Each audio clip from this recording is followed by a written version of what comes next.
Hello, and welcome to Markets in Focus. My name is Joe Bell, and today, as usual, I'm going to walk you through some of the most interesting financial market themes that I'm observing. So we're on the first week of August, really strong July from equity markets, but recession is in the air. We've had 2 consecutive quarters of negative GDP growth. News stories, a lot of sentiment about are we in a recession or are we in the midst of the early parts of a recession? Number two, big Fed decision raised 75 basis points at their last meeting.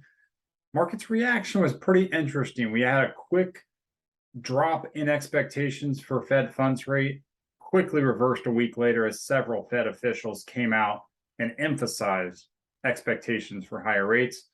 And finally, U.S. Treasury yields, coinciding with that strong rally in equity markets, had their fastest 30-day drop since 2020. Let's talk about historically what that's meant. So take a look at the chart here. We have the Bloomberg story count for the word recession, rolling 20-day sum. So the number of times you can see close between 130,000 to 140,000 stories with the word recession over the past 20 days. What's interesting is that is more than the total number of stories during, remember, that really massive but short recession back during 2020. And as far back as this data goes, the most number of stories that we've seen in the history of Bloomberg's indicator here. A lot of concern. I think we've seen consumer sentiment drop to all-time lows from the University of Michigan. A lot of fear out there around recession. Now, the Fed doesn't have as large of a concern when you look at the labor market, and they came out and raised rates 75 basis points at the most recent meeting.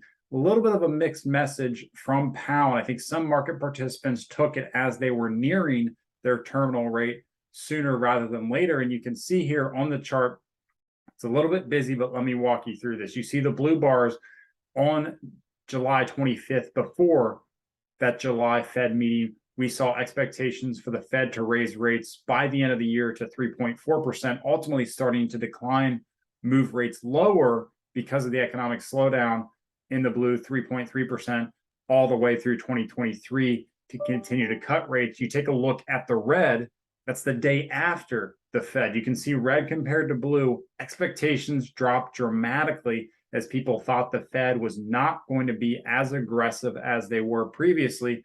Equity markets liked it. We had a big rally to end the week last week. Well, over the weekend, we had Fed officials out of Minnesota come out and say, hey, Fed is going to combat inflation. We don't think we're in a recession. We had several other Fed officials echo the same thing. I think full assault on, if you will, a response to the market's interpretation of Powell's statements.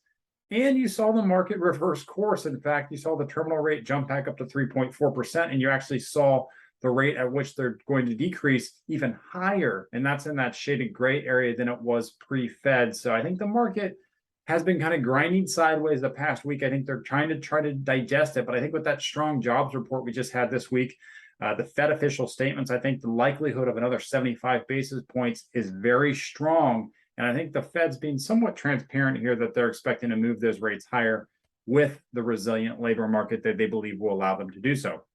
Now, rates have been heading lower. Everybody's talking about higher rates, but over the past 30 days, take a look at June, 3.5% nearly for the U.S. 10-year Treasury.